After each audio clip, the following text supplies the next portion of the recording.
శ్రీకాళహస్తి క్షేత్ర వైభవమునందు అత్యంత గొప్పగా పెనవేసుకుపోయిన మహానుభావుడు ఒకడున్నాడు. ఆయనే ధూర్జటి. సాహితీ సమరాంగణ సార్వభౌముడు, లలిత కళాప్రియుడు, కవి పండిత పోషకుడు, విద్వత్కవి అని పేర్గాంచినటువంటి శ్రీకృష్ణదేవరాయల వారి ఆస్థానంలో ఉన్న అష్టదిగ్గజాలలో ఒకడు. అటువంటి ధూర్జటి కాళహస్తీశ్వర శతకం చేశారు. శతకము అంటే 2 ఒడ్లున్నది అని మీరు గుర్తుపెట్టుకోవాలి. ఎప్పుడు ఒక నది ఉందనుకోండి, 2 ఒడ్లు ఉంటాయి. ఇటొక ఒడ్డు ఉంటుంది, అటొక ఒడ్డు ఉంటుంది. మీకు ఈత వస్తే ఇటువైపు నుంచి నదిలో దిగి ఈత కొట్టుకుని మీరు అటువైపు ఎక్కియచ్చు. అలా ఎక్కేయగలిగి మీరు దాటగలిగితే అది 2 ఒడ్లుతో మీరు ఇటు నుంచి అటుకు వెళ్ళగలిగింది. ఒకసారి మీరు తెలిసి కానీ తెలియక కానీ కాలు పెడితే ఇక మీరు ఈదడం అన్నది లేకుండా, ఒడ్డు చేరడం అన్నది లేకుండా మిమ్మల్ని తన ప్రవాహంలో తీసుకెళ్ళిపోగలిగిన శక్తి ఉంటే లహరి. శతకములలో శ్రీకాళహస్తీశ్వర శతకమునకు ఒక ప్రత్యేకించి ప్రతిపత్తి ఉంది. ఎందుచేత నేను ఈ మాట అంటున్నానంటే, సాధారణంగా ఈశ్వరుణ్ణి స్తోత్రం చేస్తారు. శ్రీకాళహస్తీశ్వర శతకం అటువంటిది కాదు. ధూర్జటి ఒకసారి కూర్చుని రచన చేసినట్లుగా మీకు అనిపించదు కాళహస్తీశ్వర శతకం చెప్తే. ఆయన అనేక సందర్భములలో ఆయనకి కష్టం వచ్చినప్పుడు, సుఖం వచ్చినప్పుడు, విసుగు వచ్చినప్పుడు, ఆయనకి బాధ కలిగినప్పుడు, సంతోషం వచ్చినప్పుడు, ఇన్ని రకాలైనటువంటి సందర్భాల్లోనూ ఆయన శివుడి దగ్గరికి వెళ్ళి మాట్లాడుకున్నాడు. ఇది చాలా చాలా గొప్ప గుణం. మనకి ఎలా ఉంటుందంటే, మన పూజా మందిరం అని ఒకటి ఉంటుంది. అక్కడికి వెళ్ళి మనంత నట చక్రవర్తులు, నట సామ్రాట్లు ఉండరు. ఎందుకు నేను ఈ మాట అంటున్నానంటే, ఆ అరగంటే భగవంతుడి దగ్గర నిజాయితీ, మిగిలిన 23.5 గంటలు మన ఇష్టం వచ్చినట్లే మనం ప్రవర్తిస్తాం. నిజంగా మళ్ళీ ఆ గడప దాటి లోపలికి వెళ్ళాలంటే సిగ్గుపడిపోవాలి. నిన్న నీ పనులు చేసి వాడు సర్వజ్ఞుడు, అన్నీ తెలుసు నేనేం చేశాను, నేను వెళ్ళి దీపం పెడితే కన్నిచ్చినందుకు ఏం చూసావు, నేను వెళ్ళి పువ్వు వేస్తే చెవులు ఇచ్చినందుకు ఏం విన్నావు నిన్న అని అడుగుతాడే, నేనేం చెప్పను అన్న భయం ఉంటే పూజామందిరంలోకి వెళ్ళగానే ముందు ఏం చేస్తామంటే, ఈశ్వరా నిన్నను మళ్ళీ ఇలా చేశానయా అని ముందు క్షమార్పణ చెప్పుకుంటాం పూజ స్వీకరించమని. అది విగ్రహం అంటే గొడవే లేదు, మనం ఏం చేసినా ఒప్పుకుంటుంది. అది విగ్రహము అన్న భావన చేత విగ్రహమే కాదు, ఈశ్వరుడు అన్న భావన ఉంటే ప్రవర్తన దిద్దపడుతుంది. అమ్మో ఎలా పెడతాను మళ్ళీ ఆయన దగ్గరికి, రేపు ఆయన ముఖం చూడగలనా, రేపు ఆయన దగ్గరికి వెళ్ళి పూజ చేయగలనా, ఆ భయం ఉందనుకోండి, మీరు ఇవాళ తప్పు చేయలేరు. ఇవాళ తప్పు చేశారనుకోండి, ఈశ్వరుడి దగ్గరికి వెళ్ళి చెప్పకుండా ఉండలేరు. ఇవాళ క్షమించమని అడిగారనుకోండి, ఎన్నాళ్ళు అడుగుతారు అలా? రోజు వెళ్ళి ఈశ్వర మళ్ళీ తప్పు చేశాను క్షమించి అనగలరా? ఓ రోజు అంటారు, నేను ఆ తప్పు చెయ్యకుండా ఉండలేకపోతున్నాను, నన్ను ఈ బలహీనత నుంచి గట్టెక్కించు, నేను గెలవలేకపోతున్నానంటారు. అంటే ఇప్పుడు మీ బలహీనత ఏదో మీరు పట్టుకున్నారు, అది మీ బలంగా మారుతుంది. ఈశ్వరుడికి చెప్పుకుంటారు, అది నిజమైన పూజ. శ్రీకాళహస్తీశ్వర శతకంలో ధూర్జటి ప్రక్రియ అది. ఆయన రాజుల్ మత్తులు వారి సేవ నరకప్రాయంబు అన్నాడు ఒక పద్యంలో. కృష్ణదేవరాయలు వారు వినరా పద్యం? వింటాడు. కాళహస్తీశ్వర శతకం రాసావుట ధూర్జటి, ఏది చెప్పు పద్యం అంటే, ఓ పద్యం మీ దగ్గర చెప్పేది కాదండి ఏమైనా అనుకుంటారంటాడా? ఏది చెప్పంటే అష్టదిగ్గజాలు కాదు, నిండు సభలో లేచి నిలబడి రాజుల్ మత్తులు వారి సేవ నరకప్రాయంబు అని చదువుతాడు. చదివితే, ఓ నేను పెట్టిన అన్నం తిని ఈ పద్యం రాశావు అని వీడి కుత్తుక కత్తిరించండి అని రాయలవారంటే సిద్ధపడున్నాడు ధూర్జటి. ఒకవేళ నా కుత్తుక దాని చేత కత్తిరింపబడితే కత్తిరింపబడుగాక. ఆయనకి ఏ కష్టపడిందో మనసు. శివుడికి చెప్పుకున్నాడు, రాజుకి చెప్పుకోలేదు. నేను శివుడికి చెప్పుకున్నది నా నిజాయితీతో చెప్పుకున్నాను, నీ చెప్పుకున్నది నువ్వు అడిగావు, నీకు చెప్పాను. నీకు బాధ అనిపిస్తే నా కుత్తుక కత్తిరిస్తే మళ్ళీ శివుడికే చెప్పుకుంటాను నా ఊపిరిపోయే ముందు. అంటే లోపల అంత కరడు కట్టిన భక్తి. అందుకే ఆయన ఏమీ దాచుకోలేదు. ఈ శరీరం అంతా కాయలు కాసిపోయింది, వేశ్యలు గిల్లితే అయినా నా కామం తీరలేదన్నాడు. రోషీరోజదు కామినీ జనుల తారుణ్యోరు సౌఖ్యంబులన్ బాసీబాయదు పుత్రమిత్రధన సంపద్భ్రాంతి వాంఛాలతల్ కోశీ కోయదు నామనంబకట నీకున్ ప్రీతిగా సత్క్రియలు చేసీ చేయదు దీని తుళ్ళనచవే శ్రీకాళహస్తీశ్వర అన్నాడు. ఇన్ని సందర్భాల్లో లోపలికి వెళ్ళి ఒక్కొక్క పద్యం చెప్తే ఆణిముత్యాలు. ఆలంచున్ మెడకట్టి దీనికి అపత్య శ్రేణి కల్పించి తద్బాలవ్రాతమునిచ్చిపుచ్చుకొను సంబంధంబు కావించి అంటాడు ఒక పద్యంలో. మహానుభావుడు ఏమనుభవించాడు రా జీవితాన్ని, ఎంత తాత్విక దర్శనం చేశాడనిపిస్తుంది. ఏ పద్యమైనా సరే ఒకే మూసలో ఉండదు కాళహస్తీశ్వర శతకంలో. అన్నీ ఈశ్వరుణ్ణి ఏదో స్తోత్రం చేస్తున్నట్టు ఆయన వైభవాన్ని మెచ్చుకోవడం కోసం చేసినవి కావు. నిజాయితీతో ఏ రోజుకు ఆ రోజు శివుడి దగ్గరికి వెళ్ళి కూర్చుని ఆయన చెప్పుకున్నాడు. ఆ చెప్పుకున్నప్పుడు ఒక్కొక్క రోజు ఒక్కొక్క విషయం చెప్పుకున్నాడు. ఆ చెప్పుకున్నప్పుడు ఆయనలో ఉన్నటువంటి ఆనందం, బాధ అన్నీ వ్యక్తమయ్యాయి. సంగీతంలో అన్నమయ్య కీర్తనలు ఎలా ఉంటాయో కాళహస్తీశ్వర శతకంలో ధూర్జటి చెప్పుకున్న బాధలు అలా ఉంటాయి. ఉన్నారటువంటి నిజాయితీ కలిగిన భక్తులు. నరసింహ శతకంలో నరసింహ శతక కర్త అలా చెప్పుకున్నారు. ప్రత్యేకించి ధూర్జటి అత్యద్భుతం కాళహస్తీశ్వర శతకం. అందులో ఆయన ప్రత్యేకించి ఒక పద్యాన్ని చేస్తారు. ఇవాళందున ప్రత్యేకించి సోమవారం కదా, కాబట్టి అటు తిరిగి ఇటు తిరిగి నేనేదో వేదిక మీదకి వచ్చే వరకు ఇది చెప్దామని నేనేం అనుకుని రాను. ఎందుకంటే చెప్పేవాడిని నేనైతేగా, చెప్పించేవాడు ఒకడు ఉన్నాడు. పలికెడిది భాగవతమట పలికించు విభుండు రామభద్రుండట, నే పలికిన భవహరమగునట పలికెద వేరుండు గాథ పలుకగనేలా. 100 పద్యాల్లో ఒక పద్యమే పలికించాడా నా తండ్రి నాతో. ఆ ధైర్యం. సోమవారం కదా, పూనికనిస్తూ ఒక మాట అంటాడు ధూర్జటి ఒక చోట. పవి పుష్పంబగు అగ్నిమంచగు ఆకూపారం భూమిస్థలంబగు శత్రుండతిమిత్రుడవు విషము దివ్యాహారమౌ నిన్నగా అవనీమండలి లోపలన్ శివ శివేచ్ఛాభాషణోల్లాసకిన్ శివ నీ నామము సర్వవస్యకరమౌ శ్రీకాళహస్తీశ్వర అని పిలిచాడు. ఆయన సంబోధించి చేశాడు. ఎక్కడో కూర్చుని చెప్పడం కాదు, ఎదురుగుండా కూర్చున్నాడు శివాలయంలో. శ్రీకాళహస్తీశ్వర అన్నాడు. లేదా మానసికంగా కూర్చున్నాడు అంతరాలయంలో. ఇప్పుడు ఆయన ఎవరికో చెప్పట్లేదు, ఎవరి మెప్పు కోసమో చెప్పట్లేదు, కాళహస్తీశ్వరుడికే చెప్పుకుంటున్నాడు. స్వయంగా శివుడికి చెప్పుకుంటున్నాడు. శ్రీకాళహస్తీశ్వర, ఓ శ్రీకాళహస్తి క్షేత్రమునందున్నటువంటి విభుడా అని పిలిచి పవి పుష్పంబగు. దీన్ని ధృతి అంటారు. ధృతి అంటే అచంచల విశ్వాసం. ఈ విశ్వాసమునందు తిరుగుండదు. ఎంత విశ్వాసం అంటే వాళ్ళకి నమ్మి తీరుతారు. మూక పంచశతిలో మూకశంకరులు ఒక మాట అంటారు, అమ్మా తెలిసో తెలియకో నిన్ను కాని ఒక్కసారి పూజ చేశాడా, అటువంటి వాడు మళ్ళీ పుట్టడం అంటే ఎటువంటిదో తెలుసా తల్లి, సముద్రమునందు బండ తేలడమే. అలా ఆ పూనిక కొంతమందికి ఉంటుంది. అది భక్తి బాగా పరిఢవిల్లగా అటువంటి విశ్వాసము నిలబడుతుంది. ఈ భక్తి అనేటటువంటిది అనేక రకాలుగా ఉంటుంది.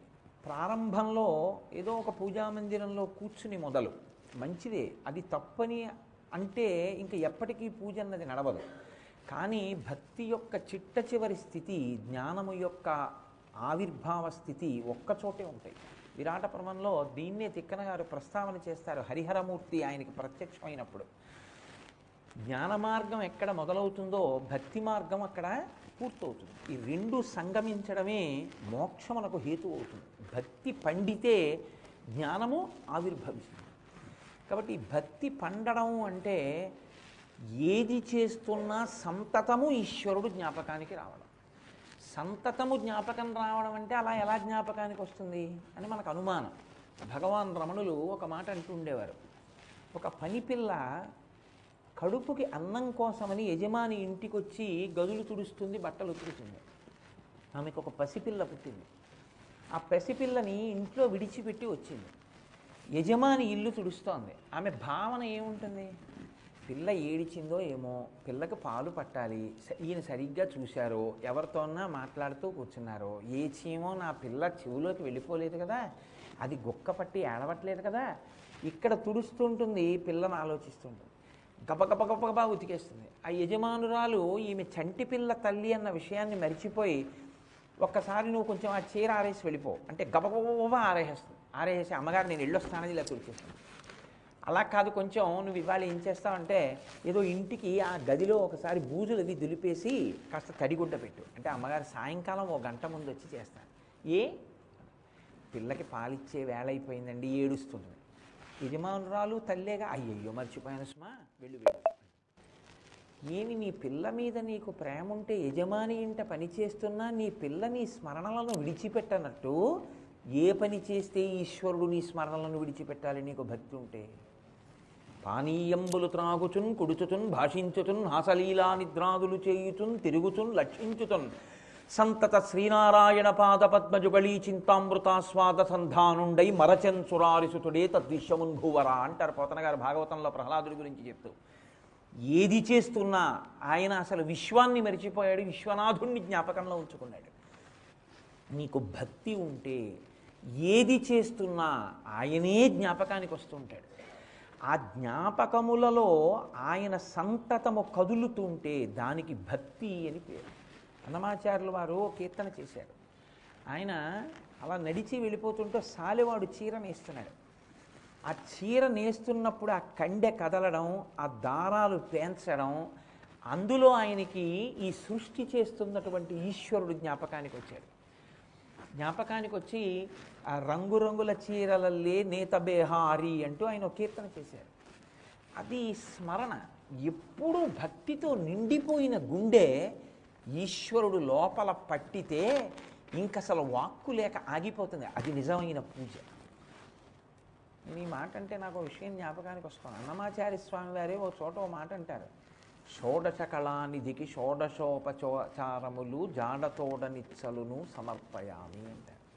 నేను షోడశోపచారం చేయనా? ఇక్కడ అక్కడ అని లేకుండా అంతటా నిండిపోయిన వాడికి ఆవాహన ఏంటి? కొత్తగా ఏమని పిలవను? సూర్యచంద్రులు కన్నులున్నవాడికి దీపం ఏమని పెట్టను అని ఆయన నిండిపోయినటువంటి తత్వాన్ని చెప్తారు అన్నమాచార్యుల వారు. వస్త్రోద్ధూత విధౌ సహస్రకరత పుష్పార్చని విష్ణుత అని శంకరాచార్యులు వారు అంటారు శివానంద లహరిలో. ఆ భావనే అన్నమాచార్యులు వారు తీసుకున్నారు. భక్తితో నిండిపోయిన గుండె పూజ కూడా చెయ్యలేకలా ఆగిపోతుంది. కానీ దాన్నే పూజగా ఈశ్వరుడు స్వీకరిస్తాడు. అంతటి భక్తి తత్పరత కలిగినటువంటి వ్యక్తులకి పంచభూతములు కూడా తన స్వభావమును మరిచిపోతాయంటున్నారు ఇవాళ ధూర్జటి. ఆ భక్తి నీకుంటే ఎంత రక్షించగలదో, లోకంలో ఇది పరమ సత్యమని నువ్వు దేన్ని ఉదాహరణ చెప్తావో అది కూడా నీ యందు అలా ప్రవర్తించలేదు. నేను ఈ మాట అన్నప్పుడు కొంచెం ఉదాహరణ చెప్తే మీరు పట్టుకుంటారు. అగ్ని అని నేను అన్నాను అనుకోండి, వేడిగా ఉంటుంది. అంతేగాని అగ్ని అంటే అబ్బా చాలా చల్లగా ఉంటుందండి అని ఎవరైనా అంటారా? ఎవరనరు. అగ్ని అంటే వేడిగా ఉంటుంది అంతే. విషం తినండి అన్నాను అనుకోండి, నీ మోహం చచ్చిపోతారు. విషం తిన్నా బతుకుతారు. అగ్నిని ముట్టుకున్నా చల్లగా ఉంటుంది. ఎవరికి? ధూర్జటి అంటున్నాడు పవి పుష్పంబగు అగ్ని మంచగు ఆకూపారం భూమిస్థలంబగు శత్రుండతిమిత్రుడౌ విషము దివ్యాహారమౌ నిన్నగా అవనీమండలి లోపలం శివ శివేచ్ఛాభాషణోల్లాసకిన్ శివ నీ నామము సర్వవస్యకరమౌ శ్రీకాళహస్తీశ్వర. శివ అందులో 3 మాటలు వేశారు. గమ్మత్తు ఏంటంటే శంకర భగవత్పాదులు చేశారు. శంకరాచార్యుల వారి ప్రభావం ధూర్జటి మీద చాలా ఎక్కువ ఉంటుంది. ఆయన భజ గోవిందం గోవిందం భజ మూఢమతే సంప్రాప్తే సన్నిహితే కాలే నహి నహి రక్షతి డుక్రుంకరణే అంటారు. 3 మాటలు గోవిందా గోవిందా గోవిందా అన్నారు ఆ శ్లోకంలో. 3 మాటలు అంటే సత్యం. ఏదైనా మా ఆవిడ మెడలో నేను 3 ముళ్ళు వేశానంటే సత్యం. నిన్ను నేను ధర్మేచ అర్థేచ కామేచ నా ధర్మపత్నిగా స్వీకరిస్తున్నాను అని. అలాగే 3 మాటలు ఆచమనం చేశాను అంటే స్థూల సూక్ష్మ కారణదేహముల యందున్న తాపముల నివారణను నేను కోరుకున్నానని గుర్తు. 3 మాటలు ఏదైనా అన్నాను అంటే అది సత్యం. శాంతి శాంతి శాంతి అన్నానంటే శాంతి కోరుకున్నానని గుర్తు. సత్యమును ఆవిష్కరించడానికి 3 మార్లు అంటాం మనం ఏదైనా సనాతన ధర్మంలో. ఈ పద్యంలో కాళహస్తీశ్వర అని సంబోధనని మీరు పక్కన పెడితే 3 మాటలు శివనామం పడిపోయింది. అంటే ఇందులో ప్రతిపాదన చేసినటువంటి విషయం పరమసత్యం. ఏమిటా ప్రతిపాదన? శివ శివేచ్ఛాభాషణోల్లాసకిన్ శివ నీ నామము సర్వవస్యకరమౌ. 3 మాటలు శివనామం పడింది. ఇప్పుడు అప్పుడు అని కాదు, ఎప్పుడూ శివనామం అవసరమే. ఎందుకని? ఈశ్వర ఇలా జరగాలని నేను అనుకుంటాను కానీ అలా జరుగుతుందని ఎక్కడుంది? నిన్ననేగా మీకు చెప్పా, ఈశ్వరుడు ఉన్నాడు, దురితమును దృష్టిలో పెట్టుకుని ఫలితం ఇస్తాడు. అలా జరగకూడదు, అంతా సుఖంగానే ఉండాలి, సంతోషంగా ఉండాలనుకుంటే ఎవరు దాన్ని అలా ఉంచగలిగిన వాడు? ఈశ్వరుడే. కాబట్టి సంతతము శివనామము కావాలి నీకు. శివ నీ నామము సర్వవస్యకరమౌ శ్రీకాళహస్తీశ్వర. పొద్దున్న చేద్దాం, సాయంకాలం చేద్దాం, మధ్యాహ్నం కాదు, ఎప్పుడూ నీ నామం కావాలి. బతికున్నన్నాళ్ళు కావాలి, ఊపిరున్నన్నాళ్ళు కావాలి. ఈశ్వర ఎందుకు కావాలి? నీ నామం ఎంత గొప్పదో తెలుసా? ఈ పని చేసి పెడుతుంది, ఆ పని చేసి పెడుతుంది, ఇలా ఉద్ధరిస్తుంది, అలా ఉద్ధరిస్తుంది. ఈ మాటలు నేను చెప్పను శివ. అది ఏం చేయగలదో తెలుసా? పవి పుష్పంబగు వజ్రాయుధం పువ్వు అవుతుందయా. శివనామాన్ని నమ్ముకున్న వాడికి, శివభక్తి కలిగినటువంటి వాడికి వజ్రము పువ్వుగా మారుతుంది. వజ్రము చాలా కఠినతరము. వజ్రం వజ్రీన భిన్న ఏత్తని కదా, వజ్రము చేతనే బద్దలవుతుంది తప్ప ఇంకొక దాంతో బద్దలవదు. అంత కఠినమైనటువంటి వజ్రము ఆయుధముగా స్వీకరించినటువంటి వాడు ఇంద్రుడు. ఇంద్రశక్తిని వజ్రంలో పెట్టి ఎవరినైనా కొట్టారనుకోండి వాడు పడిపోవలసిందే, నిహతుడైపోతాడు. కానీ ధూర్జటి ఒక చిత్రమైన ప్రతిపాదన చేశారు. పవి పుష్పంబగు, పువ్వు పెట్టి కొట్టారనుకోండి చాలా సంతోషం కదా. పువ్వులు పెట్టి కొట్టేవాడు ఒక ఆయన ఉన్నాడు లోకంలో, మన్మధుడు, పంచబాణుడు కదా. అందుకని కానీ ఈయన పువ్వులు పెట్టి కొట్టేవాడు కాడు, వజ్రం పెట్టే కొడతాడు. కానీ వజ్రం పెట్టి కొడితే పువ్వు పెట్టి కొట్టినట్టు ఉంటుందన్నారు. ఎవరికి? ఎప్పుడూ శివనామమును నమ్మినవాడికి, ఎప్పుడూ శివనామము చేసేవాడికి. అలా అయిందా ఎక్కడైనా? అలా ఉదాహరణ ఉందా? ఇంద్రుడు వజ్రం పెట్టి కొడితే పువ్వు తగిలినట్టు ఉందండి అన్నవాడు ఎవడైనా ఉన్నాడా పురాణాల్లో? అలా ఉంటే వాడు ఆ శివభక్తి గురించి ధూర్జటి చెప్పింది పరమసత్యము సుమండే అని మనకి పూనిక కలుగుతుంది కదండి. ఇప్పుడు పూనిక కలగడం అన్న మాటకు అర్థాన్ని మీరు బాగా దృష్టిలో పెట్టుకోవాలి. ప్రవచనము అన్నది దేనికి వచ్చిందో తెలుసా అండి? వచనం అంటే మాట్లాడడం. గద్యము పద్య అని రెండు ఉంటాయి. పద్యము గద్య అని. గద్ అంటే మాట్లాడడం, గద్య అంటే వచనం కింద ఉంటుంది. పద్యము అంటే ఛందోబద్ధంగా ఉంటుంది. పద్యము ధారణాయోగ్యమై ఉంటుంది. అంటే మీరు జ్ఞాపకం పెట్టేసుకోవచ్చు. గద్య ధారణాయోగ్యము కాదు, చాలా కష్టం అది. ఏవో మాట్లాడుకుంటే గద్య కింద చెప్తారు దాన్ని. ఇప్పుడు గద్య నోటితో చెప్పినటువంటిది ఏదుందో అది మీరు గద్య కింద స్వీకరిస్తే, పద్యము ఛందోబద్ధము అని స్వీకరిస్తే పద్య గద్యములతో కూడి పురాణములన్నీ ఉంటాయి. ప్రవచనము అంటే, వచనము అంటే వాక్కు, మాట్లాడడం. ఆ పద్యం చదివి పద్యానికి తాత్పర్యం నేను చెప్పాను అనుకోండి, దాన్ని వచనము చెప్పారంటారు. అంటే అందులో ఉన్న భావార్థాన్ని మీకు నేను చెప్పడం తాత్పర్యాన్ని కాదు. అలా కాకుండా ప్రకృష్ట వచనం, మీకు బాగా పాదుకునేటట్టు ఊంచుకునేటట్టు చెప్పే ప్రయత్నం చేశారనుకోండి, ప్రవచనం చేశారంట. ఇది ఎలా ఉంటుందంటే రాటపాతాడు అంటారు. మీరు ఎప్పుడన్నా చూశారో లేదో? రాటపాతారండి అంటారు. రాటపాతాడంటే ఏదో ఇలా గొయ్యి తీసి ఒక కర్ర పెట్టేసి అలా ఇసుక పెట్టేసి వెళ్ళిపోరు, ఆ పందిరి పడిపోతుంది. గొయ్యి తీసి అందులో అడుగున 4 రాళ్ళు వేస్తాడు. ఇప్పుడు ఒక కర్ర నిలబెడతాడు, అందులో మట్టి పోస్తాడు, 4 రాళ్ళు తెచ్చి చుట్టూ వేస్తాడు, గుణపాన్ని వెనక్కి తిప్పి రాళ్ళు బాగా గుచ్చుకునేట్టు చేస్తాడు. ఇప్పుడు అది గట్టిగా ఉంది ఆ రాట, నమ్మడు. తాను ఒకసారి ఊపుతాడు, ఊపి చూస్తాడు, తాను పాటిన రాత తనకే ఊగలేదు. ఇప్పుడు అంటాడు రాట బాగా పాతానంటే. తాను కదలకుండా ఊంచుకునేటట్టు ఒక రాట పాతడం ఎలా ఉంటుందో ప్రవచనం అన్నది అలా ఉండాలని చెప్తోంది శాస్త్రం. అవతల వారి మనసుల యందు నువ్వు అనుకున్న భావము ప్రవేశించేటట్టు త్రికరణ శుద్ధిగా నువ్వు కష్టపడి చెప్పగలిగితే దానికి ప్రవచనం అని పేరు. ప్రకృష్ట వచనం. ఇప్పుడు పద్యము ప్రకృష్ట వచనం కావాలి అంటే ధూర్జటి యొక్క నమ్మకాన్ని మీరు తీసుకొచ్చి చెప్పగలగాలి. ఆ నమ్మకం అప్పుడు మీకు కూడా ఏర్పడుతుంది. అప్పుడు ధూర్జటి భావన మీకు అందుతుంది. అందితే ఆయన ఏమన్నాడో అది మీకు అందితే మీరు ఆయన భావం అవుతారు. అయితే మీరు ఈశ్వరానుగ్రహాన్ని పొందుతారు. అందుకొస్తాయి శతకాలు. కాబట్టి ఇప్పుడు ఆయన పవి పుష్పంబగు అన్నాడు. ఇంద్రుడు కొట్టిన వజ్రాయుధం, ఇంద్రుడి చేత విడువబడిన వజ్రాయుధం పువ్వులా తగిలింది. ఎవరికైనా అయిందా అలాగా? ఎన్నో సందర్భాలు ఉన్నాయి, కానీ అన్ని సందర్భాలు చెప్తూ కూర్చునే సందర్భం కాదు కదా. కాబట్టి ఒక్క సందర్భం చెప్తే పట్టుకోగలిగిన ప్రాజ్ఞులు మీరు. శ్రీరామాయణంలో సుందరకాండలో ఒక శ్లోకం ఉంది, వాల్మీకి మహర్షిది.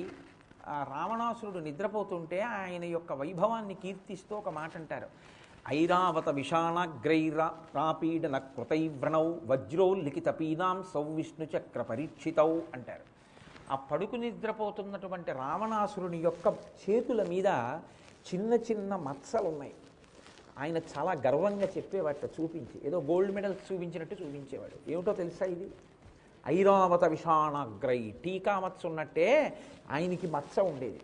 ఇది నేను ఇంద్రుడితో యుద్ధం చేస్తున్నప్పుడు ఐరావతం నన్ను కుమ్మింది దంతంతో, ఇదిగో ఈ మచ్చబడింది. అప్పుడు నువ్వేం చేసావు? ఐరావతం కుమ్మితే బతకడమే. ఐరావతాన్ని ఆ దంతాలు పట్టుకుని గిరగిరా దిప్పి అవతల మారేశాం. ఆయన కొడుకో ఇంతకన్నా ఘనుడు. ఆయన యుద్ధం చేసి పడుకున్నాడు ఇంకా ఉత్తరాఖండలో. ఇంద్రజిత్ వచ్చి లేపాడు, నాన్న లే, ఇంటికి వెళ్ళిపోదాం అన్నాడు. ఇంకా యుద్ధం అవ్వలేదు కదరా, బడలిపోయినందుకు వచ్చి పడుకున్నాను, ఇంటికి వెళ్ళిపోదాం అంటావు ఏమిటన్నాడు. నాన్న ఇంద్రుడిని తీసుకెళ్ళి లంకలో బంధించేశాను నాన్న, ఇక్కడెందుకు అక్కడే పడుకుందు కానీ రా అన్నాడు. అందుకని అంత సునాయాసంగా గెలిచాడు కాబట్టి ఇంద్రజిత్ అయ్యాడు. అగస్త్యుడు చెప్తాడు రామచంద్రమూర్తితో ఉత్తరాఖండలో ఇంద్రజిత్ ఎంత ప్రమాదకార్యం. కాబట్టి ఐరావత విషాణాగ్రై వ్రాపీడన కృతైవ్రణం వజ్రోల్లిఖిత పీనాంసం విష్ణుచక్ర పరీక్షితవు అని చెప్పారు మహర్షి. ఇంద్రుడు వజ్రం పెట్టి కొడితే, ఇదిగో చూసావా ఇక్కడ చిన్న మచ్చబడింది. ఏమి వజ్రం పెట్టి కొడితే చిన్న మచ్చపడ్డం ఏమిటి? శరీర ధర్మం కాబట్టి తప్ప ఏదో నేను ఉంగరం చాలా కాలం పెట్టుకుంటే ఉంగరం మచ్చపడ్డట్టు, అదే పనిగా పుష్పహారం వేసుకుంటే మెడలో పుష్పహారం మచ్చపడ్డట్టు వజ్రం పెట్టి కొడితే మచ్చపడ్డం ఏమిటండి? ఆయన శివభక్తి అటువంటిది. ఏ సామాన్యమైన శివభక్తి తత్పరుడు కాడు. ఎక్కడికి వెళ్ళినా తనతో పాటు శివలింగాన్ని పట్టుకెళ్ళి అర్చన చేసేవాడు. ఉత్తరాఖండలో కార్తవీర్యార్జునుడితో యుద్ధం రావడానికి అదే కారణం. ఆ నర్మదా నది ఒడ్డును పెట్టి పూజ చేస్తున్నాడు. ఆయన 1000 బాహువులతో ప్రవాహాన్ని అడ్డాడు. అది పైకి వచ్చి శివలింగాన్ని పైకి ఎత్తేసింది. కోపం వచ్చి కార్తవీర్యార్జునుడితో యుద్ధానికి వెళ్ళాడు. అది రాజస భక్తి. కానీ ఆయన భక్తి ఉంటుంది, ఒక్కొక్కసారి శివుణ్ణి ధిక్కరిస్తూ ఉంటాడు. అందుకే కదా కైలాస పర్వతం మీదకి వెళ్ళద్దురా పుష్పక విమానం మీద, వెళ్ళదు పుష్పక విమానం. కింద పార్వతీ పరమేశ్వరులు ఉన్నారంటే నా పుష్పకం వెళ్ళకపోతే ఎలాగ నేను లోపలికి ఎడతానన్నాడు. అప్పుడు కదా నందీశ్వరుడు యొక్క శాపాన్ని పొందాడు.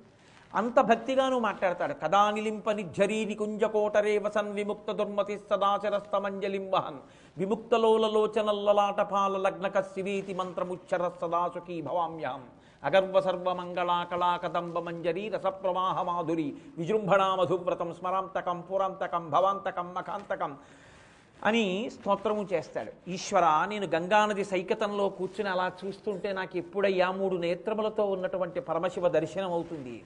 పుట్టపర్తి నారాయణాచార్యుల వారు కూడా ఇదే మాట అడిగారు. రావణకృతమైనటువంటి శివస్తోత్రంలో కదా నిలింప నిర్జరీ నికుంజకోటరే వసన్ విముక్త దుర్మతి సదా శిరస్తమంజలిం వహన్ అన్న శ్లోకం ఏదుందో అదే పద్య రూపంలో ఆయనది కూడా వచ్చింది.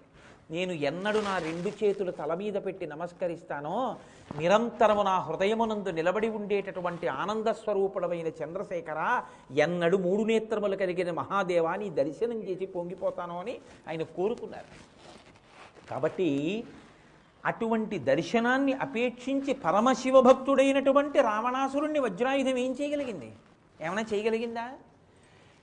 ఆయన గుణాన్ని ఆయన దోషాన్ని పక్కన పెట్టండి, ఆయన భక్తిని స్వీకరించండి. ఎక్కడ ఎంత అవసరమో అక్కడ అంత అవసరం. మహర్షి అంతటి వారే ఎక్కడ రావణాసురుడి తేజస్సు గొప్పదో అక్కడ ఆ తేజస్సు చాలా గొప్పదని చెప్పారు. మనకెందుకు భేషజం? హనుమ అంతటి వారు రావణాసురుణ్ణి చూస్తే అహోరూప మహో ధైర్య మహో సత్వ మహోద్యుతి అహో రాక్షస రాజస్య సర్వలక్షణయుక్తత అన్నారు. ఏమి హనుమ కన్నా మనకేమి గొప్పవాళ్ళం ఏం కాదుగా. అటువంటి వారు చూడగానే ఏమి తేజస్సు, ఏమి జ్యుతి, ఏమి కాంతి, రోమకోపంలోంచి కొడుతోంది రా వీడి, ఎందో అధర్మం లేకపోతే 3 లోకములను శాసించగలిగిన వాడన్నారు. అంతటి తేజస్సు ఎక్కడిది? ఆయన చేసిన తపస్సు, ఆయన శివభక్తి. కాబట్టి పవి పుష్పంబగు నమ్ముతారా? శివనామం చెప్పిన వాడికి, శివభక్తి కలిగిన వాడిని ఇంద్రుడి యొక్క వజ్రాయుధం కూడా ఏమీ చేయలేదు. అగ్ని మంచగు, అగ్ని కాలుస్తుంది, దాని ధర్మం. తెలియక ముట్టుకున్నానండి ఊరుకోదు. నాకు స్నేహితుడు ఉండేవాడు. ఆ స్నేహితుడి భార్య మరుగుపాలు అక్కడ పెట్టి ఫోన్ వచ్చిందని మాట్లాడడానికి వెళ్ళింది. ఆవిడ ఫోన్ ఎత్తింది, ఎవరో ముఖ్యమైన వాళ్ళు మాట్లాడుతున్నారు. పొంగిపోతూ ఆవిడ ఫోన్ మాట్లాడుకుంటూ, దిక్కుమాల సెల్ ఫోన్ పురాణ ప్రవచనంలో కూడా అదే కదా, అందుకని ఆ సెల్ ఫోన్ పట్టుకుని ఆవిడేదో ఆ బాల్కనీలోకి వెళ్ళి పొంగిపోతూ మాట్లాడుతోంది. పిల్లాడికి ఆకలేసింది, వాడు పాక్కుంటూ వచ్చి ఆ పాలు తాగి ఇచ్చనుకుని ఆ మరుగుపాలు అమ్మ చల్లారడానికి ఫ్యాన్ కింద పెట్టిన వాటిని తాగుదామని ఇలా అన్నాడు. అవి ఒలికిపోయి కిందకు వచ్చేసి ఆ పిల్లవాడు చతికిలు పడిపోయాడు. వాడి పృష్ఠభాగం అంతా కాలి బొబ్బలెక్కిపోయాడు. ఆ తర్వాత ఏదో హాస్పిటల్కి తీసుకెళ్ళాం, వేరు గొడవ అనుకోండి. కానీ నేను ఎందుకు ఈ మాట చెప్పానంటే, పసిపిల్లవాడు ఆకలితో ఉన్నాడు, వాడికి ఏం తెలుసు పాపం. పాలగిన్నె దగ్గరికి వచ్చాడు, వాడిని కాల్చడమా అని ఊరుకుంటుందా? పాలల్లో ఉన్న అగ్ని ఊరుకోదు. తెలిసి ముట్టుకున్నా తెలియక ముట్టుకున్నా కాల్చడం అగ్నికి ధర్మం, కాల్చేస్తుంది అంతే. దూర్జట్ అంటున్నారు, కాల్చదయా నిన్నో పవి పుష్పంబగు అగ్నిమంచగు. అగ్నిమంచు అవుతుంది, చల్లగా ఉంటుంది అగ్నిహోత్రం. ఎవరికి? శివ భాషణోల్లాసకిన్ శివ నీ నామము సర్వవస్యకరమౌ. అగ్నిహోత్రము చల్లబడిపోతుందయా శివుడి యొక్క విషయంలో. శివనామం శివభక్తి ఎవరికి ఉందో అటువంటి వారిని అగ్ని కూడా చెనకదు, నన్ను నమ్ము అంటున్నారు. ఉందా సందర్భం? అలా ఎక్కడైనా ఉందా? ఇది కదా రాటపాతాలి కదా. నేను అంటే ఒకటి కాదు, ఎన్ని సందర్భాలు. మీరు దాన్ని ధ్యానం అంటారు. ఒక పద్యాన్ని పూనికతో ఏరుకోవడంలో, అందులోంచి ఆణిముత్యాలు ఏరుకోవడంలో మీరు ధ్యానం చేయవలసి ఉంటుంది. భక్త నందనార్ అని మీ అందరికీ తెలుసున్నటువంటి మహానుభావుడే ఆయన. ఆ భక్త నందనార్ ఎక్కడో ఒక చిన్న కుగ్రామంలో పుట్టాడు. అందరిలా శివాలయ ప్రవేశం చేసి అంతరాలయం దాకా వెళ్ళడానికి కూడా అర్హత ఆ రోజులలో కృప చేయబడనటువంటి స్థితిలో జన్మించినటువంటి వాడు. తిరుప్పంగూర్రని ద్రవిడ దేశంలో ఒక శివాలయం. ఆయన లోపలికి వెడితే నంది దాటి వెళ్ళకూడదన్నారు. నంది దగ్గర నిలబడి చూస్తే శివలింగం కనపడ్డాడు.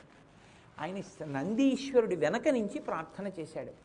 ఈశ్వరా, నీ దర్శనం కోసం వచ్చాను, పెద్ద నంది, నువ్వు కనపట్టలేదు, నన్ను ఇది దాటి వెళ్ళనివ్వరు, నాకు ఎలా దర్శనం అవుతుందని అడిగాడు. ఆయన ఆక్రోశాన్ని విన్నాడు శివుడు. ఎక్కడా నంది శివుణ్ణే చూస్తాడు. శివుడు అన్నాడు, నంది పక్కకెళ్ళు, నందనార్ నన్ను చూడాలన్నాడు. నంది పక్కకి వెళ్ళిపోయాడు. శివలింగం నందనార్కి దర్శనమైంది. ఇప్పటికీ తిరుప్పంగూరులో శివలింగానికి ఎదురుగుండా నంది ఉండదు, పక్కకి వెళ్ళిపోయాడు. అటువంటి నందనార్ యజమానిని అడిగాడు, నేను వెళ్ళి చిదంబరంలో నటరాజ దర్శనం చేస్తానని. ఆయన అన్నాడు, వీడికి వెర్రి ఎక్కువైంది, నటరాజ దర్శనం వీడికి ఏమిటి అని. ఇవాళ రాత్రి నువ్వు పొలాన్ని, తక్కువ కొన్ని వందల ఎకరాల పొలాన్ని దున్నేసి నీరు పెట్టి విత్తనాలు పెట్టి పంట పండించి కోసి ధాన్యం ఆరబోసి బస్తాలకెత్తి బండికి కట్టి ఇంటికి తెచ్చిపెట్టి తెల్లవారుజామున చిదంబరం వెళ్ళిపో అన్నాడు. ఆయనకి ఏం వినపడిందంటే చిదంబరం వెళ్ళిపోవటే వినపడింది. పరమ సంతోషంతో అలాగే అన్నాడు. పొలానికి వెళ్ళి చూశాడు. కొన్ని వందల ఎకరాల పొలం. ఒక రాత్రిలో ఏం దున్నుతాడు? శివ, నా బ్రతికింతే అనుకున్నాడు. నీ దర్శనం కాని నా జన్మ ఎందుకని ఏడ్చి ఏడ్చి స్పృహ తప్పిపోయాడు. ఆయన చెయ్యలేక శివుడు తలుచుకుంటే బస్తాలు వెళ్ళిపోవా? కాదు. ఒక భక్తుడి పూనికకి ఈశ్వరుడు ఎంత లొంగిపోతాడో చూపించాలనుకున్నాడు. దెబ్బలు తిన్నాడు కదండి పాండురంగడిగా మహానుభావుడు. దెబ్బలు తినలా? ఇప్పటికీ ఏడుకొండలవాడు అనంతాచార్యుల వారు కొట్టినటువంటి గుణపం దెబ్బకి గంధపు ముద్ద పెట్టుకుని ఏడుకొండల మీద నిలబడలా?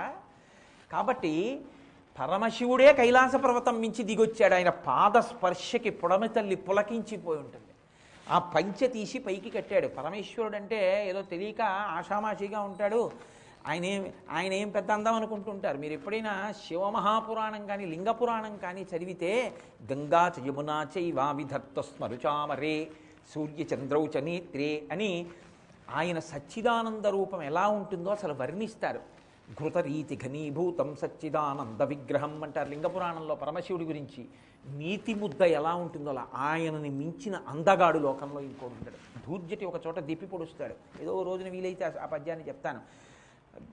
కాబట్టి వన్నే ఏనుగుతోలు దుప్పటము బువ్వా కాలకూటంబు చేగిన్నే బ్రహ్మకపాలముగ్రమగు భోగే కంఠహారంబు నిన్నీలాగున నుండియున్ తెలిసియున్ నీపాద మూలంబునన్ చేర్చెన్ నారాయణుడిట్లు మానసమునన్ శ్రీకాళహస్తీశ్వర అని అడిగాడు ఒక చోట. వీలైతే ఆ పద్యాన్ని ఎక్కడైనా చెప్తాను అవకాశం కుదిరితే. కాబట్టి ఇప్పుడు నందనార్ స్పృహ తప్పి పడిపోయాడు. పరమశివుడు వచ్చి నాగలి పట్టుకున్నాడు. పార్వతీదేవి నీళ్లు తోడింది. ప్రమదగణాలు, గణపతి, సుబ్రహ్మణ్యుడు వీళ్ళందరూ గబగబా పొలంలో విత్తనాలు జల్లారు. ఎంతలో పంట పండాలి? శివానుగ్రహం, శివ సంకల్పమస్తు. పంట పండిందంతే. రాజనాల ధాన్యం పండింది. గబగబా కోసేశారు, బస్తాలు తీసుకెళ్లారు, ఇంట్లో పెట్టేసేశారు, నందనారిని లేపారు. అంతా అయిపోయింది, చిదంబరం వెళ్ళిపో అన్నారు. పరమానందాన్ని పొందాడు. యజమానిని సెలవడిగాడు. యజమాని ఆశ్చర్యపోయాడు. వీడు రా భక్తుడంటే నేనా భక్తుడిని అనుకున్నాడు. సంతోషించాడు, బయలుదేరాడు, చిదంబరం వెళ్ళాడు. కానీ చిదంబరం ఆలయంలోకి ఆయన్ని రానివ్వలేక నీవు అగ్నిశుద్ధి పొందితే లోపలికి రావచ్చని బయట పెద్ద అగ్నిహోత్రాన్ని వెలిగించి నువ్వు అందులో ప్రవేశించు, శుద్ధి అయిన తర్వాత లోపలికి వెళ్ళొచ్చు అన్నారు. నటరాజస్వామిని తలుచుకుని నమస్కారం చేసి అగ్నిహోత్రంలోకి ప్రవేశించాడు. నేను ఏ సీతాగ్ని ప్రవేశమో చెప్పాను అనుకోండి, ఇది నేను విన్నదే కదండి అంటారు. మన కన్నుల ముందు ఈ మధ్య కాలంలో జరిగినటువంటి సన్నివేశం. నందనార్ అగ్నిహోత్రంలో ప్రవేశిస్తే అగ్ని కీలలు తడితో కూడుకున్నటువంటి మంచు బిందువులతో కూడుకున్నటువంటి, శంకరులు అంటారు దృశాద్రగీయస్యాదరదళిత నీలోత్పల రుచ అంటారు. దరదళిత నీలోత్పల రుచ, బాగా విచ్చుకున్నటువంటి ఆ తామర పువ్వు ఎలా ఉంటుందో అలా దరదళిత నీలోత్పల రుచ, లోపల మంచు బిందువులతో ఉంటుంది, ఇంకా చల్లగా ఉంటుంది. చల్లటి పూలదండలుగా మారిపోయి అగ్ని కీలలు నందనార్ మెళ్ళలో పడ్డాయి, పుష్పహారాలుగా మారిపోయాయి అగ్ని కీలలు. అప్పుడు ఆయనకి నటరాజ దర్శనం చేయించారు. నటరాజుని చూసి పరవశించి నమస్కరించాడు. ఆయనలోని దివ్య తేజస్సు నటరాజస్వామిలో కలిసిపోయింది. పవి పుష్పంబగు అగ్ని మంచగు, ఏం అనుమానమా? అగ్ని మంచు కాలా, చల్లబడిపోలా? మంచు అంటే అక్కడ చల్లతనం. చల్లటి పుష్పహారం కాలా? శివ శివేచ్ఛాభాషణ ఉల్లాసకిన్ శివాని నామము సర్వవస్య కరమవు. శివనామం నమ్ముకున్నవాడు అటువంటి స్థితిని పొందలా? కాదు కాదు. మహాభారతంలో ద్రోణపర్వంలో ఒక ఆశ్చర్యకరమైన సందర్భాన్ని ఒకదాన్ని చెప్తారు వ్యాసమహర్షి. అశ్వత్థామ శివాంశ సంభూతుడు, రుద్రాంశ సంభూతుడు. ఆయన ఆగ్నేయాస్త్రాన్ని విడిచిపెట్టాడు. ఆ ఆగ్నేయాస్త్రం ఇంతకు ముందు ఎవరినైనా కాల్చేసింది. ఇప్పుడు ఆ ఆగ్నేయాస్త్రం నరనారాయణులైనటువంటి కృష్ణార్జునుల మీద విడిచిపెట్టాడు. అర్జునుడు ఒక్క నవ్వు నవ్వి కృష్ణ పరమాత్మ బోధ చేస్తే బ్రహ్మాస్త్రాన్ని ప్రయోగించి ఆగ్నేయాస్త్రాన్ని దాంట్లోకి ఇమర్చేశాడు. ఇప్పుడు అది వాళ్ళని చేయలేకపోయింది. సిగ్గుపడిపోయిన అశ్వత్థామ యుద్ధభూమిని విడిచిపెట్టి నేలచూపులు చూసుకుంటూ వెళ్ళిపోతున్నాడు. ఇంతమందిని కాల్చింది ఆగ్నేయాస్త్రం, కృష్ణార్జునులను చెనకలేకపోయింది. కాబట్టి నాకు దివ్యాస్త్ర సంపత్తి లేదు, నేను అర్జునుడితో యుద్ధం చేయడం ఏమిటని బాధతో తల వంచుకుని వెళ్ళిపోతున్నాడు. ఆకాశంలోంచి నల్లటి మబ్బు వచ్చినట్టుగా అనిపించింది. ఏమిటని పైకి చూశాడు. నల్లటి రంగు కలిగినటువంటి వ్యాస భగవానుడు పైనుంచి కిందకి దిగాడు. ఆయన పాదములకు నమస్కారం చేసి అడిగాడు, అయ్యా నేను ఆగ్నేయాస్త్ర ప్రయోగం చేస్తే ఇంతకుముందు ఎందరో మరణించారు, దేవతలు కూడా పడిపోయారు, కానీ కృష్ణార్జునులను కనీసం చెనకలేదు ఆగ్నేయాస్త్రం, ఎందుకు చెనకలేదని అడిగాడు. అడిగితే వ్యాసుడు కూర్చోబెట్టి అన్నాడు, ఇప్పుడు నేను అవన్నీ ఎందుకు, అందులో ముఖ్యమైన విషయాన్ని చెప్తాను. మూలంలో ఆయన అంటాడు, సర్వభూత భవం జ్ఞాత్వా లింగమర్చతి య ప్రభోహో తస్మిన్ వ్యధికాం ప్రీతిం కరోతి వృషభధ్వజ. నాయన నువ్వు శివభక్తుడవే, వాళ్ళు శివభక్తులే, కానీ నీవు వేసిన ఆగ్నేయాస్త్రం కృష్ణార్జునుల్ని చెనకలేదు. ఎందుకు చెనకలేదో తెలుసా? సాకార రూపాన్ని ఉపాసన చేసేవాడి కన్నా శివస్వరూపాన్ని ఉపాసన చేసేవాడు ఇంకో మెట్టు పైన ఉంటాడు. శివస్వరూపంలో శివుడి యొక్క సాకారాన్ని ఉపాసన చేసిన వాడి కన్నా లింగోపాసన చేసిన వాడు పతాక స్థాయిలో నిలబడతాడు. వాళ్ళిద్దరూ లింగోపాసన చేసిన వాళ్ళు, వాళ్ళిద్దరూ శివలింగాన్ని అర్చిస్తారు. ప్రతిరోజు శివలింగానికి అభిషేకం చేస్తారు వాళ్ళిద్దరూ.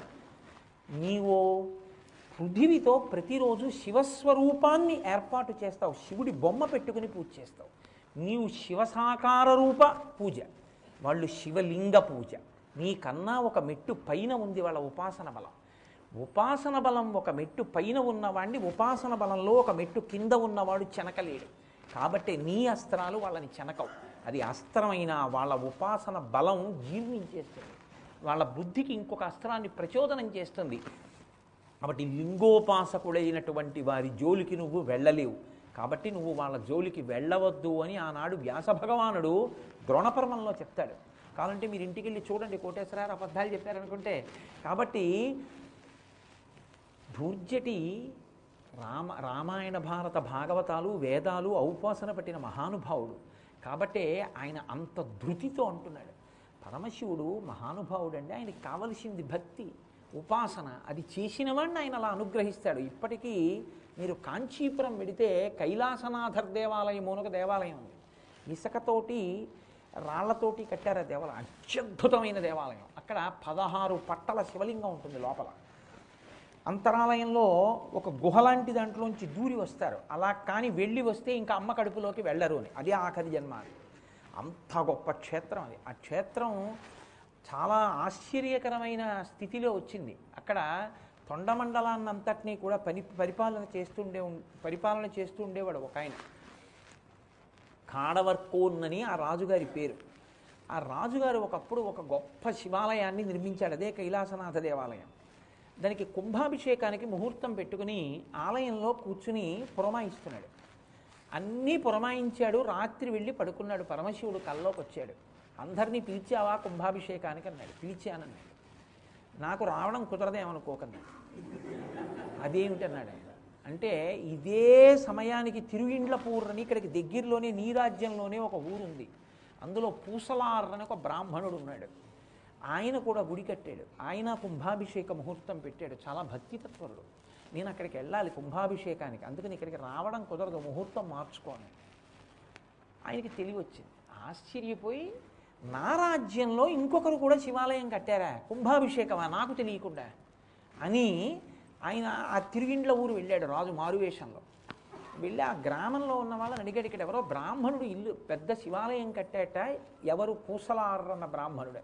అంటే వాళ్ళు అన్నారు, అతనికి మతి చెడిపోయింది, అతను ఎప్పుడు భ్రాంతిలో ఉంటాడు, ఏదో మాట్లాడుతూ ఉంటాడు, అదిగో అదే ఇల్లు, అరుగు మీద కూర్చుని ఏదో చేస్తూ ఉంటాడు, ఇప్పుడు వెళ్ళి మాట్లాడండి అన్నారు. శివాలయం కట్టడం లేదు, ఏమీ లేదు, అలా అనేవాడు ఒకప్పుడు, శివాలయం ఏం కడతాడైనా అన్నారు.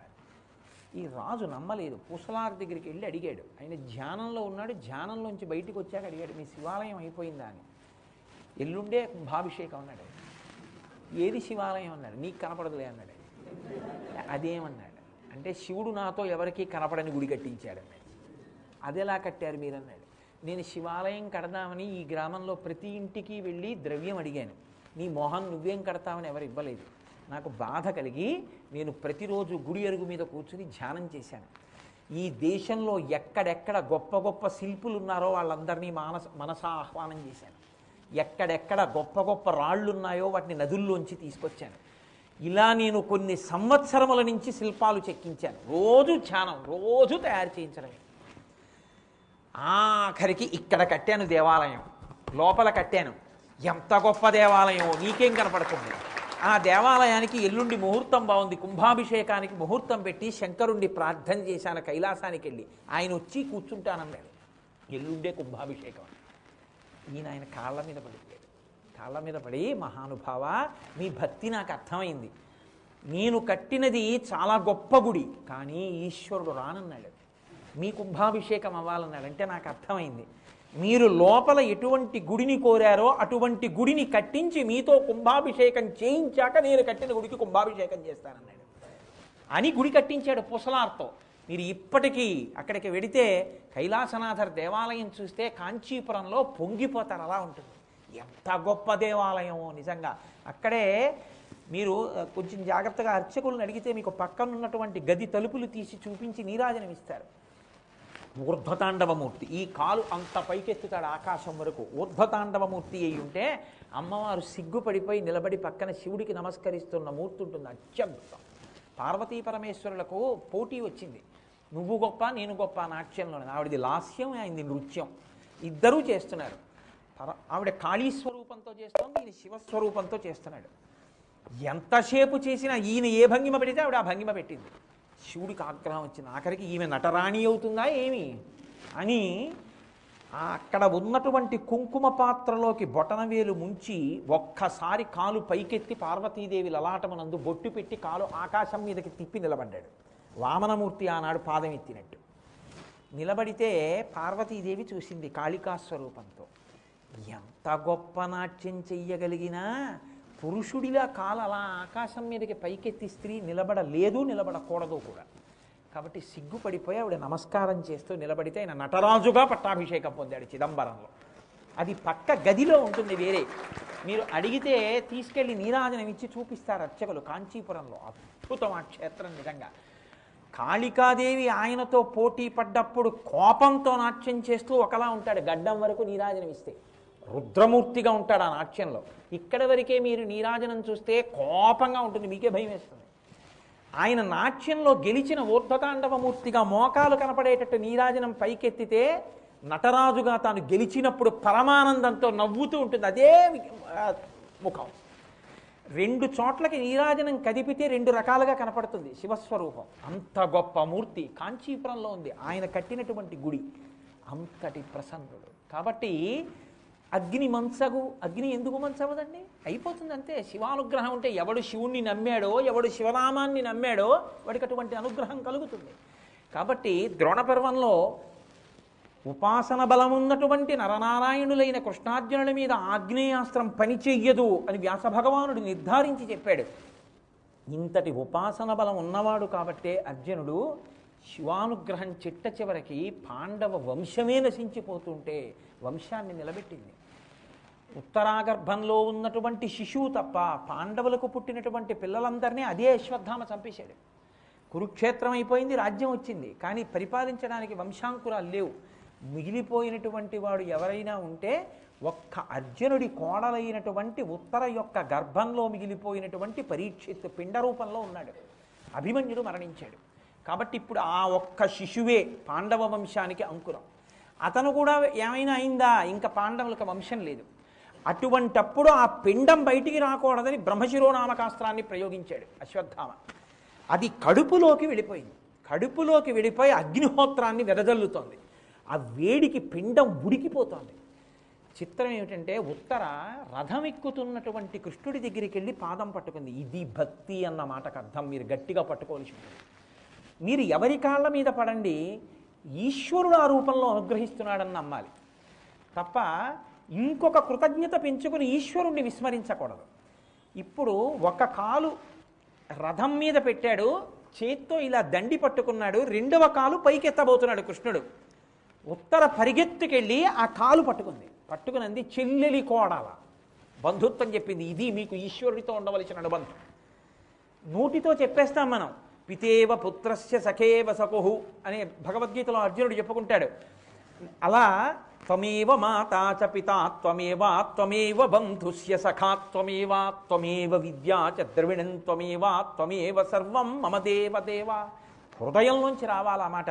నువ్వే తల్లి, నువ్వే తండ్రి.